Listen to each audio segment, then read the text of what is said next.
Hello all, I am Dr. Divya.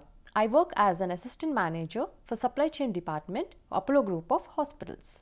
Today I am here to talk about centralization and decentralization of authority. Okay, objectives. What are the objectives of centralization and decentralization of the authority in hospitals? It involves organization structure, introduction, organization structure factors and organization structure principles.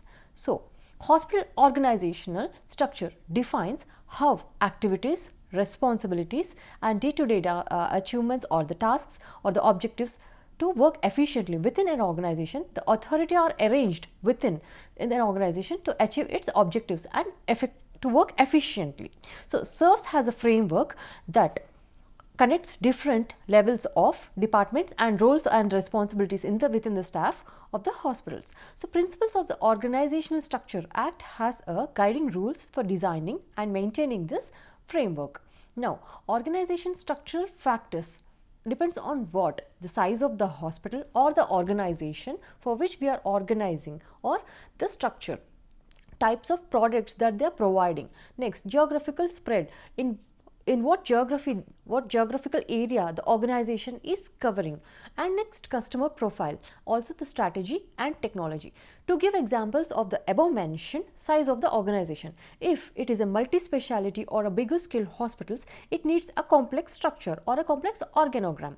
Next, type of the products depends upon types of the products that the hospital is providing, whether it is multi-speciality or single speciality, or what are the different products that the hospital is providing.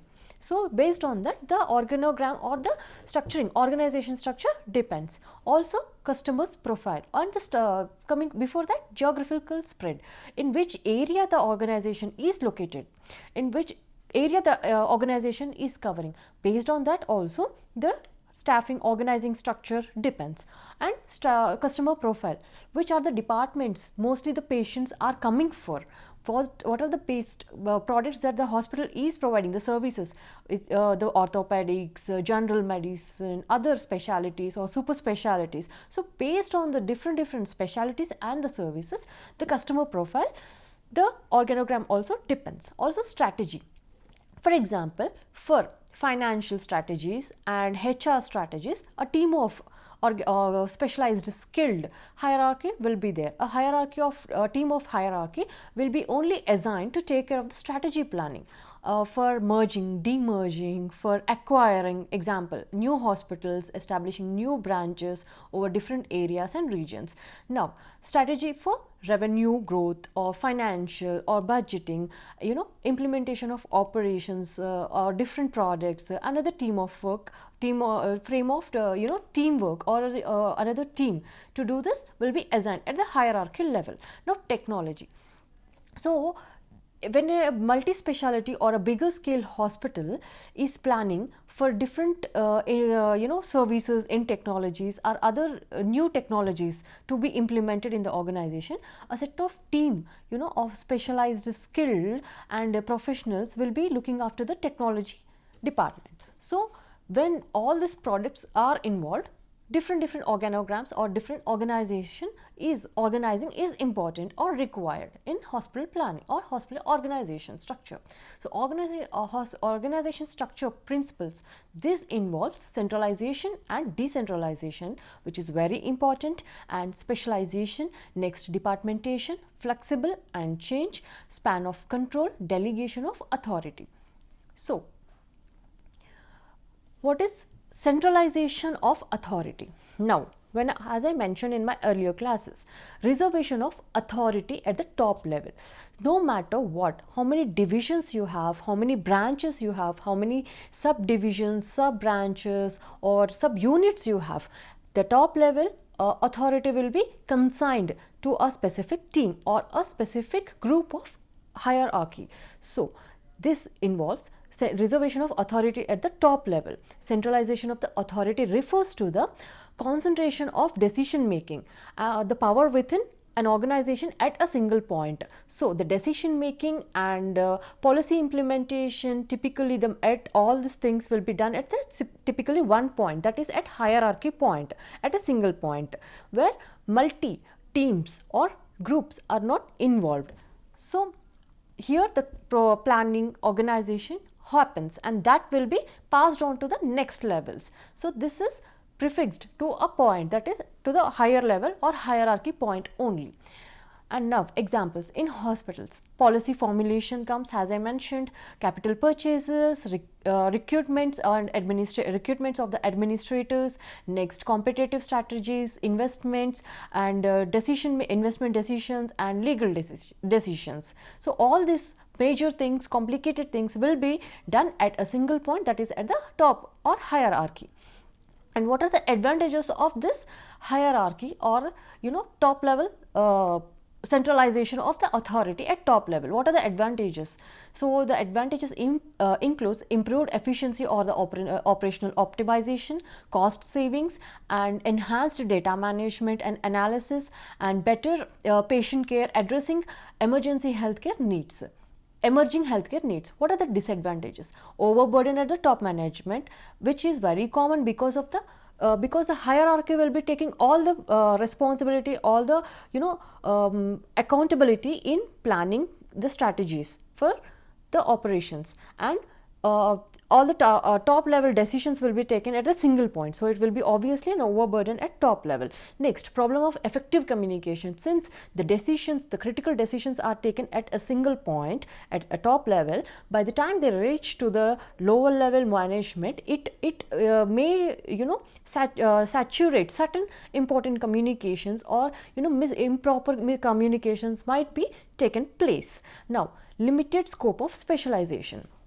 Since major decisions are taken at a hierarchy or centralized authority level, involvement of multi-specializations or specialized skills persons decisions are not involved in this, since it's not combined or a group decision. So which doesn't involve multiple professionals or skilled persons to give suggestions or inputs. Now the limitations for the scope of specialization also will be there. And delayed implementation of tasks, since as I mentioned the decisions are taken at a hierarchy level or at a single point, by the time they reach to the lower management level or the management level, it takes time to pass on the message or the communication, and by the time the planning or the strategy is implemented, it causes the delay in time. Now we'll go to decentralization of authority. What is decentralization of the authority? Systematic delegation of authority in the organization. So decentralization of the authority refers to the distribution of decisions and power to the lower level within an organization, rather than concentrating it at the top. So as I mentioned, decentralization of the authority helps in bringing the skill, in bringing the professional, in bringing the leadership skills at next level of the management, as it also decreases the burden of decision making, accountability, responsibility at top level. So this involves multiple professionals, multiple individuals, multiple skilled to work together as a team, and coordination is very important. For examples, in hospitals, consumable purchases, which happens at local level, that is at purchases, whereas hierarchy level goes with the capital purchases and all. Now the local purchases can be done at the regional level, like local purchases, and recruitment of executives. So executive level recruitments no need to be taken from the higher or the top level HR team. It can be done from the lower management itself, like PREs and all. Now unit wise pricing decisions to loyal patients. For discounts or tariffs, anything, the management no need to wait to get the discount or the tariff for a special group of patients or regular patients to get the approvals from the hierarchy. They can take it individually at their level itself. Thus that also improves the leadership skills in them, also gives the individuality to the managers and the lower level staff also. So patient care decision, patient counseling, now appointments, admissions, treatments, scheduling, cancellation, transfers and discharges, all these also can be done at managerial levels also. What are the advantages of decentralization? So increased employee motivation and engagement. When the decentralization of authority happens, what happens is every individual is given limited powers or authorities, and this will bring out the accountability within them. This also improves and encourages them to exhibit their skills and individuality. Thus, that is very helpful for employees or the staff's growth and improve their skills and their strengths. Now, increased efficiency. Through this, the efficiency of the work also improves and the company gets a maximum potential or the work of the staff. Development of leadership skills. Again, this also develops the leadership skills in the managerial level staff, reduced burden on the top level management, better communication, effective control. What are the disadvantages? Potential for inconsistency. So, there are high chances of inconsistencies, increased coordination complexity. Since many groups, many teams, many specialized professionals are involved, it becomes little difficult, it actually becomes difficult for coordination of the complexity. Also, there will be a lot of miscommunication, lot of, as there is a saying, too many cooks spoil the broth, sometimes that may also happen. So, in taking the decisions or implementing the plans and aligning with the goals of the hospital. Also, potential for duplication of resources, proper usage of resources may not be done at this point. Higher costs, since the higher individuals are happen to take the decisions, they got the hands on to take the decisions, financing, budgeting. So, this may cause little higher costs. And now, risk of poor decisions. There is a higher chance of poor decision. As I mentioned, you can see it on the screen, centralization versus decentralization. Now, what are the differences between centralization and decentralization? Concentrated decision making will be there. Here, distributed decision making will be there. Here, low employee morale, and here high employee morale.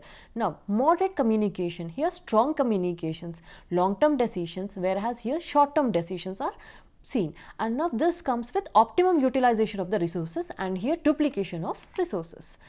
Now come to the important and the most used approach in these days of hospitals, or the hospitals that these days are emerging into the hybrid approach, which is very beneficial, which involves both centralization and decentralization, like also known as shared governance. It means both the centralization of the authority will be there as well as a decentralization or the staffing model.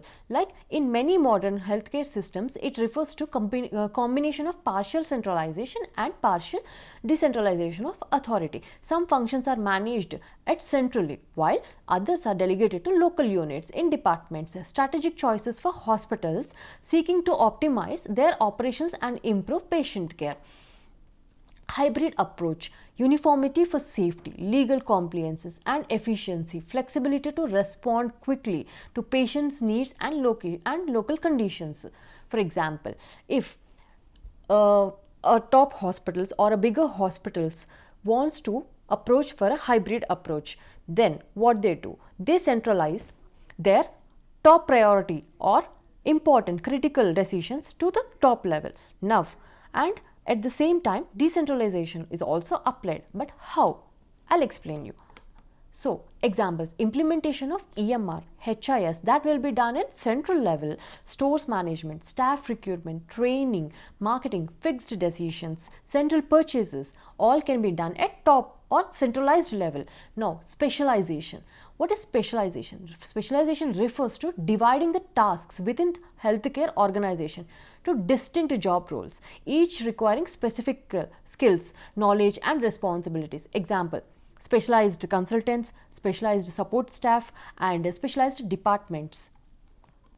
Now, departmentation. What is departmentation? Departmentation is also known as departmentalization. It is the process of dividing a healthcare organization into distinct departments or units, okay, customers or any other criteria. It facilitates in managing larger and complex organizations by grouping employees with similar skills and experiences, streamlining operations and improving efficiencies. Basis of departmentation: by function. Suppose if I want to make 4 to 5 groups. On what 5 to 4 departments? On what basis I make? By functions like HR, who recruits, will be a department. Operations, who takes care of the daily functioning of the hospital. Of finance, who takes care of budgeting, investment, everything. Now services, based on services, departments can be made like OP services, IP services, emergency, etc., ICU, ER, OT, IP, OPD, etc. Now geography, based on the geography also, departmentization can be done like corporate, regional. For any hospitals, bigger hospitals who have multiple branches in Telangana region or Tamil Nadu or Kerala region, it can be called as a south region. Or who have major hospitals in north, like it can be divided into north region, south region, east, west, or sometimes, based on the state. Also that departmentization can be done on based on the geography. Now customer, now what kind of customers there are, I mean what kind of patients we are going to get, based on that also the departmentization can be done, like purely for health checkups, purely for ortho, purely for daycare, purely for medical tourism, purely for onco or cardio. Specialized customers who are coming for, or specialized patients who are coming for a specific reason, can be departmented or can be divided into a specific department.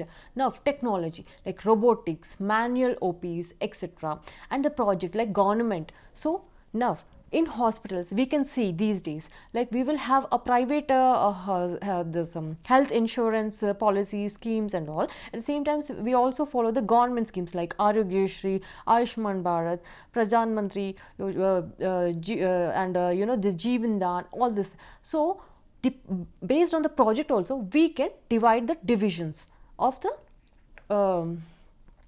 this centralization. So based on this we can make the decisions. Now the span of control, also called the span of management, a term used in hospital business management. So it refers to the number of employees or subordinates that a manager or a supervisor directly manages.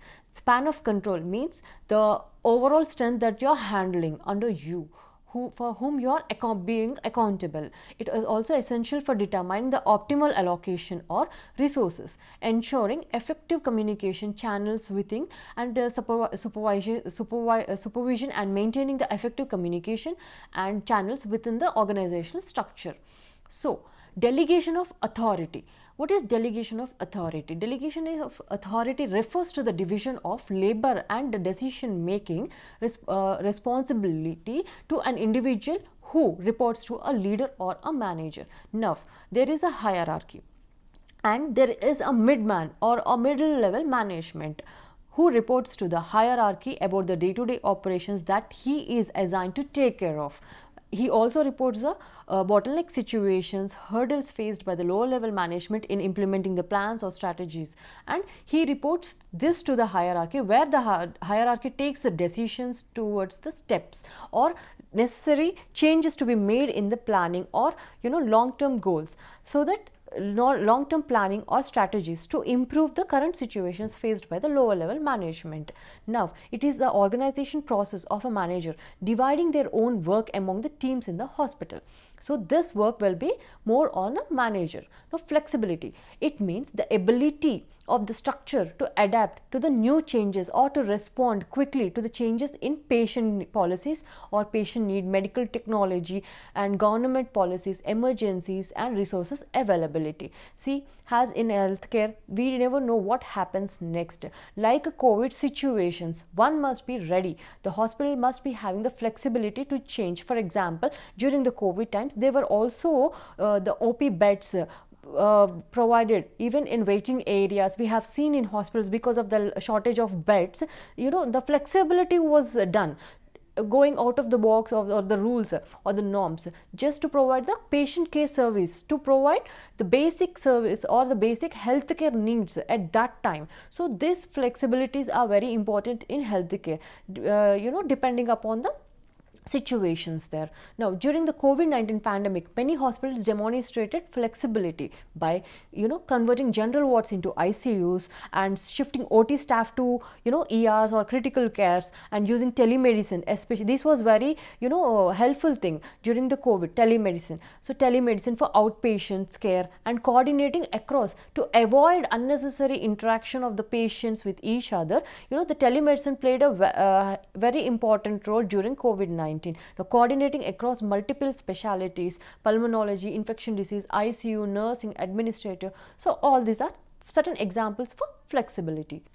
Delegation of authority. So the delegation of the authority refers to the division of labor and decision making responsibility to an individual who reports to a leader or manager.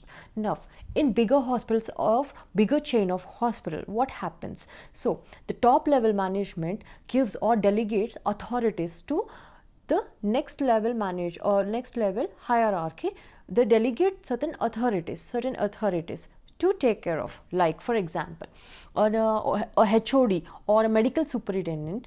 A HOD is responsible for the decision making in his own department for taking any changes. For example, a hospital is there, and in that OT is going on, an operation is going on in an OT.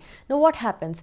There is a critical case, there is an emergency case there waiting. So this doctor now coordinates with his own team to postpone the surgery which is already pre-planned, which is not an emergency, and he prioritizes the emergency case first. So here the individual decision is taken by the HOD instead of waiting for the approval from the hierarchy.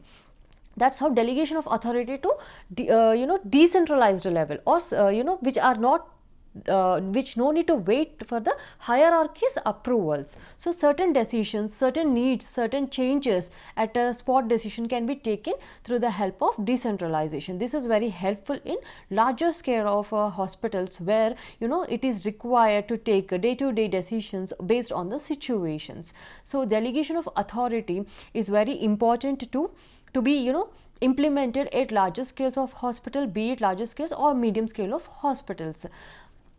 Now coming to the flexibility. So flexibility also involves, or it means the ability to structure to adapt to the new changes, like I mentioned in COVID-19. So COVID-19 pandemic, many hospitals demonstrated the flexibility by converting general wards to ICUs. Some also turned the nursing homes to ICU wards, ICUs, and other inpatient wards for adapting to the for flexibility and for adapting to the required needs. At that time there was shortage of beds for the patients during COVID time. So every nursing home, every healthcare center, everything was converted depending upon the need of the beds to the patients. So these kind of flexibilities are very important in healthcare industry, especially during certain natural disasters or pandemics kind of situations. Centralization of authority. Now reservation of authority at top level. Why is this important? Centralization of the authority refers to the concentration of decision making power within an organization at a single point, typically at top management level. Now what is the importance of this and examples in hospital? Policy formulation, capital purchases, requirements. I'll tell you an example. Competitive strategies and also investment decisions, legal decisions. Now like bigger groups like Apollo, what they do is they take certain decisions at central level. For suppose in supply chain department itself, when it is involved to buy supply chain, or it is in when it involves purchases at central level, that is called CPU, that is central purchase unit. There is a separate unit that is called CPU. So what this division does is it purchases bulk products, it purchases everything in bulk or at central level to maintain the uniformity which are commonly used across the branches, across the units or divisions that are brought at central level to maintain uniformity, to maintain the the lesser cost, to buy at the best cost, and to maintain the cost cutting, everything for other factors. So this CPU, what it does, it buys at a central level, and this again involves the centralization at hierarchy. Decision making, bargaining, rate fixation of a purchase, everything is done at central level. Now local purchases, what it will do, local purchases will buy the local items, not some capital goods which are precise to this area, or some local at local level, that we are done at local purchases. So now coming to decentralization. What are the advantages of centralization? When centralization is applied at certain critical departments like purchase and all, uniformity can be maintained, cost effective can be maintained, and effective use of resources like finance, budget allocated to the department can be maintained well. So these are the advantages when we use certain points, or when we apply the centralization method at certain departments. Now disadvantages: overburden of the top management, problem of effective communication, reduced employee autonomy and morale, and limited scope of specialization, delayed implementation of tasks. Suppose if a problem occurs at the CPU level or the central purchase unit level, now what happens? By the time it is noticed, or the action is taken, the changes are made, and the revised plan of action is made and circulated throughout the group, it may delay certain point of day-to-day operations. It may delay certain day-to-day operations, or cause a difficulty in managing day-to-day operations at local levels, when the decisions have to come from the central level. Now decentralization. What is decentralization? And decentralization of the authority, systemic delegation of authorities in the organization is done. Decentralization of the authority refers to the distribution of decision making power at a level within the organization, rather than concentrating it at the top level. Like an individual CEO or a regional COO can take certain decisions for his or a unit head can take certain decisions at a unit level or an branch level to implement or to increase footfall of the OP, or marketing, regarding the marketing or branding. He can take new initiatives, new steps with his own decision.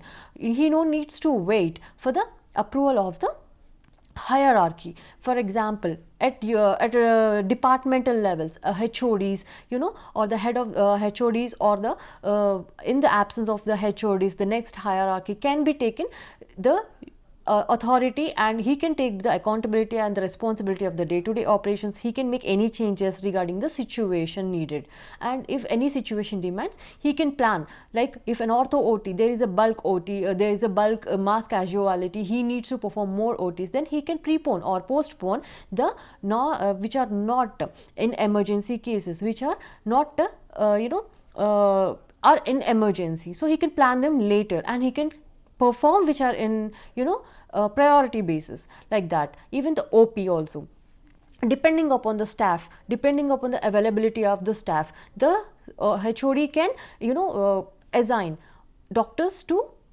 take the consultations of the patients. Also the nursing superintendent, for example, another example, a nursing superintendent, depending upon the load of the patients and availability of the staff nurses and shift based, she can allocate different nurses different shifts to different departments, and she can take the decision in allocating the staff to different departments, to staff nurses to different departments, different areas and different shifts, to make sure the smooth functioning of the department, precised department, or the functioning of the hospital. So that's how decentralization helps. Decentralization of the authority helps the hospital or the organizational structure to function smoothly and effectively. Now there are also examples like consumable purchases. As I mentioned, see, the central purchase can make the purchases for all the common and bulk products that are used commonly across the branches. Now local purchases can be individually taking decision at individual regions, depending upon the costs, depending on the area, and some products may be a different cost at different level, different place, but some cost may be a different cost for different areas. So depending upon the best cost, a local purchase can take the decision for the products. Now unit wise pricing decision, to loyal patients and managing the variable costs. So patient care decision, patient counseling and patient appointments, admissions depending upon the patient load, and treatment scheduling and cancellation, transfers and discharges. Anything like in OP or IP, shifting of the patients to the IP to OP and OP to IP depending upon the infection rate, repetition of the infection, all this can be taken by IP manager along with the coordination of the doctors and treating doctors. So instead of waiting for the approvals from the hierarchy level, these all are the examples which are helpful in enhancing the patient care services by using decentralization methods. And also, what are the advantages? Increased employee motivation and engagement. So this also helps in bringing out the leadership skills in the employees and bringing out the strengths, letting them know what are their strengths, letting them know what are their skills that they can use at their best in the areas they are good at. Now, increased efficiency. So this automatically improves the efficiency of the staff and their working. Now, development of the leadership skills, reduced burden on top management, and since micromanagement is also a very burden, a very tiring work for the top management, this decentralization of the authority helps the top management in utilizing their time in macro management and framing the strategies, working on higher things, good new policies, new strategies, which makes time for them to provide all the other new strategies and working. Now, better communication. Since many teams, many groups are involved, there will be better communication and coordination, and which improves the teamwork. Now, effective control. This also, the micromanagement or the decentralization creates a effective control over micro things to the macro things, which again helps in effective working.